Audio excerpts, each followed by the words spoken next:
కొంచెం వెనక్కి కొంచెం వెనక్కి వెనక్కి వెనక్కి వెనక్కి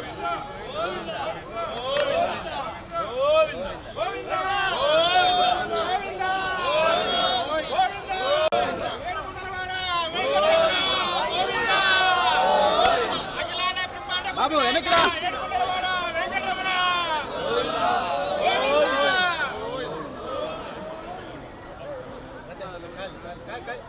రావాలా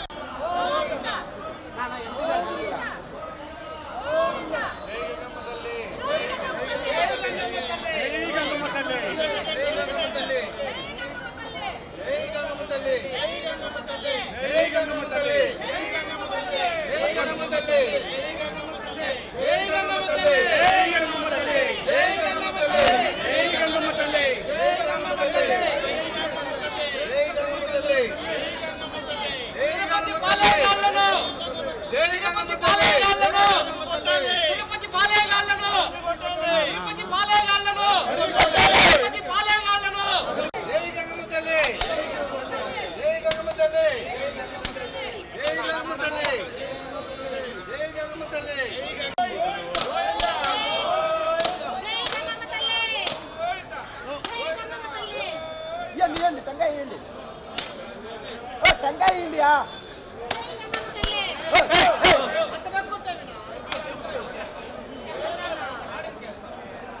కొట్టండి కొట్టండి కొట్టండి.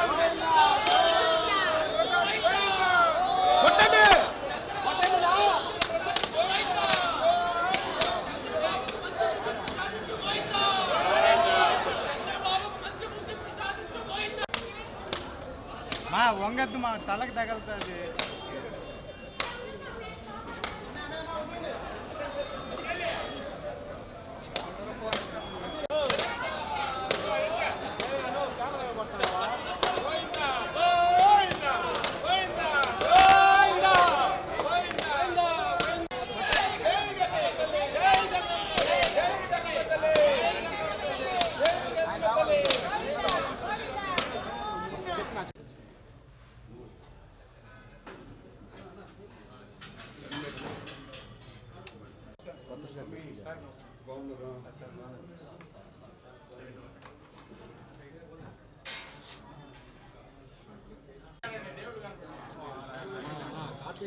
నాదెక్కడ ఏం కాదు.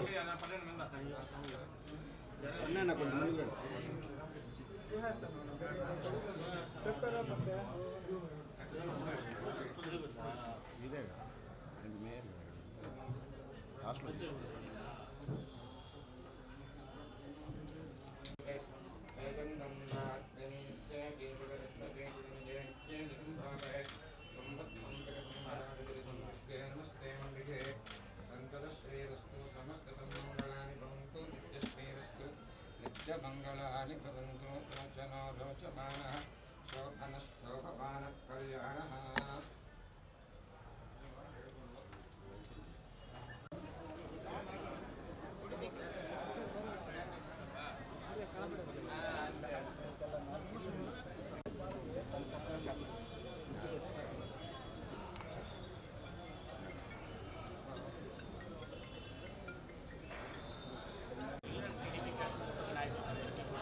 పాప పరిహారం చేకూరాలని చెప్పి కూడా వైఎస్ఆర్సీపీ సంబంధించినటువంటి నేతలు ప్రత్యేకించి పూజలు నిర్వహించారు. ఒక్క నిమిషం సాయి.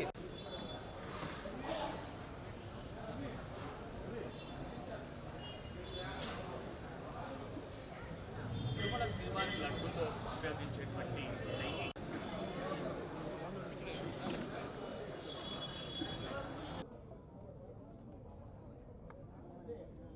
శ్రీ వెంకటేశ కళ్యాణ నిధయ నిధయర్థినాం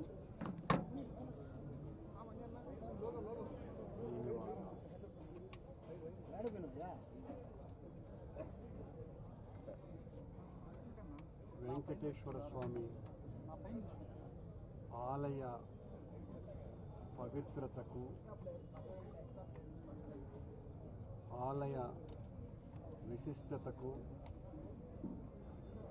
అత్యంత అపచారం చేసి అనరాని మాటలు తన నోటి గుండా చంద్రబాబు నాయుడు గారు ముఖ్యమంత్రి గారు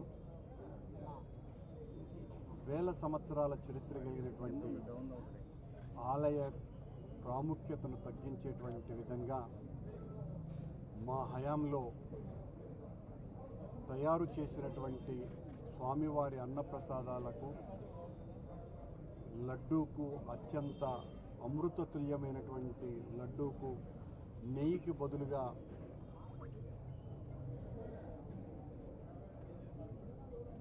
జంతువుల కొవ్వు వాడారు అని అపవాదు వేశారు.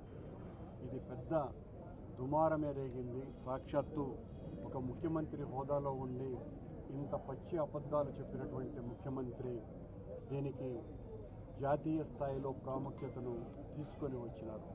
తద్వారా ఆలయ పవిత్రతకు మంట కలిపేటువంటి కార్యక్రమం చేశారు. మేము స్పష్టంగా చెప్పినాం, మా హయాంలో ఏ రకమైనటువంటి పొరపాటు జరగలేదని. జరిగింది ఏదైనా ఉంటే అది చంద్రబాబు గారి హయాంలోనే జరిగి ఉండాలి తప్ప మా హయాంలో జరగలేదని, మేము పాపం చేసి ఉంటే ఎంత శిక్షకైనా మేము అనుభవించడానికి సిద్ధంగా ఉన్నామని, ఏ విచారణకైనా మేము రెడీగా ఉన్నామని, సిబిఐ చేత ఎంక్వైరీ చేయించమని కూడా మేము డిమాండ్ చేయటం జరిగింది. కానీ చంద్రబాబు గారు తను కూర్చోమంటే కూర్చునేటువంటి సిట్టును ఏర్పాటు చేసి తద్వారా లబ్ధి పొందాలనేటువంటి ప్రయత్నం చేస్తున్నారు. అందుకే చంద్రబాబు గారికి ఒక మంచి బుద్ధి ప్రసాదించమని సాక్షాత్తు వెంకటేశ్వర స్వామి అనుంగు చెల్లి అయినటువంటి గంగమ్మ తల్లి ఆలయానికి వచ్చి మేమందరము కూడా ఎంపీ గారు, శాసనమండలి సభ్యులు, మేయర్ గారు, మా కార్పొరేటర్లు, ఊర్లో ఉన్నటువంటి ప్రముఖులు, నాయకులు, కార్యకర్తలు అందరూ కలిసి చంద్రబాబుకు మంచి బుద్ధి ప్రసాదించమని ప్రార్థించటం జరిగింది. ఎంత అన్యాయం అంటే చివరకు మా నాయకుడిని వెంకటేశ్వర స్వామి దర్శనానికి కూడా రాకుండా చేసినారు. నిన్న మా కార్యకర్తలకందరికీ కూడా పెద్ద ఎత్తున వేలాది మందికి నోటీసులు ఇచ్చి పోలీసులు భయభ్రాంతులకు గురి చేసి, మరోవైపున తెలుగుదేశం, బీజేపీ, జనసేన గూండాలను విచ్చలవిడిగా తిరిగేటట్టుగా చేసి వాళ్ళు నేరుగా జగన్ వస్తే అడ్డుకుంటాము, ఎవరొస్తారో చూస్తాము, ఎంతకైనా బరితెగిస్తాము అని చివరకు ఆయన ప్రాణానికి కూడా అపాయం కలిగించే విధంగా ప్రయత్నించినారు. జగన్మోహన్ రెడ్డి గారు 10 సార్లు వెంకటేశ్వర స్వామి దర్శనం చేసుకున్నటువంటి వ్యక్తి. ఆయనను ఈ రోజున డిక్లరేషన్ మీద సంతకం చేయాలా అని కోరటమే ఒక హాస్యాస్పదం. ఈ రోజున అలా కోరే వాళ్ళందరూ కూడా జగన్మోహన్ రెడ్డి గారు బీజేపీ నాయకులతో దర్శనం చేసుకున్నప్పుడు రంగనాయకుల మండపంలో హాయిగా వచ్చి ఫోటోలు దిగుండారు. వీళ్ళంతా కూడా రంగనాయకుల మండపంలో అంటే వీళ్ళ స్థాయి, వీళ్ళ యొక్క 2 నాల్కల ధోరణి దీన్ని బట్టి చూస్తే చాలా స్పష్టంగా అర్థమవుతుంది. రాజకీయ ప్రాబల్యం పొందటానికే తప్ప మరొకటి కాదు. అలాగే చంద్రబాబు నాయుడు, ఆయన కూటమి సభ్యులు డిక్లరేషన్ ఇవ్వాలా అన్నటువంటి నినాదం ఎత్తుకున్న 3 రోజుల తరువాత నిన్న మధ్యాహ్నం నుంచి కొండ మీద అక్కడ ఉన్నటువంటి జేఈఓగా ఉన్నటువంటి వెంకన్న చౌదరి అన్యమతస్కులకు ప్రవేశం లేదు అని పెద్ద ఎత్తున హోర్డింగులు పెట్టినాడు. ఆయన పుట్టినరోజుకి ఎన్ని హోర్డింగులు పెడతారో అంతకంటే ఎక్కువగా నిన్న మధ్యాహ్నం నుంచి ఈ హోర్డింగులు వెలిసినాయి. అన్యమతస్కులకు ప్రవేశం లేదు అని. తమాషా ఏంటంటే జగన్ గారి ప్రోగ్రాం వాయిదా పడ్డటువంటి వెంటనే ఆ హోర్డింగులు పెరికించేసినాడు.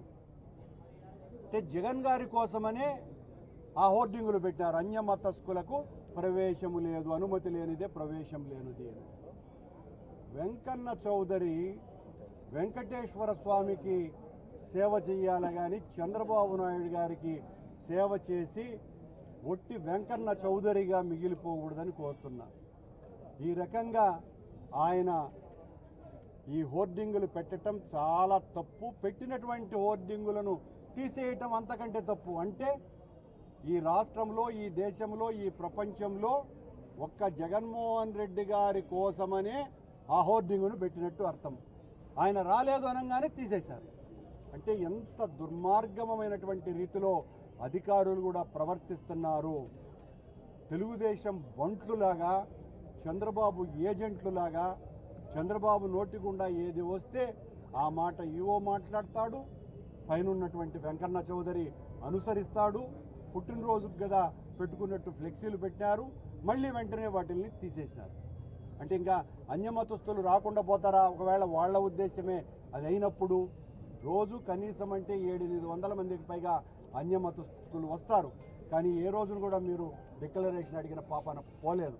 ఒక జగన్మోహన్ రెడ్డి గారితోనే ఈ సయ్యాటలు, రాజకీయ వినోద క్రీడ జరపాలనేటువంటి మీ కుత్సిత బుద్ధి ఇందులో ఇమిడి ఉన్నది. కనుక మీ పాపపు ఆలోచనలు, పాప పంకిలమైనటువంటి మీ మనస్కులు శుద్ధి కావాలని జగన్మోహన్ రెడ్డి గారు ఇచ్చినటువంటి పిలుపు మేరకు ఆలయాలలో సాక్షాత్తు మేము ఈ రోజున గంగమ్మ తల్లి, వెంకటేశ్వర స్వామి ప్రియతమ చెల్లి ఈ పూజలు చేసి టెంకాయలు కొట్టి ఆవిడకు మొక్కుకున్నాం.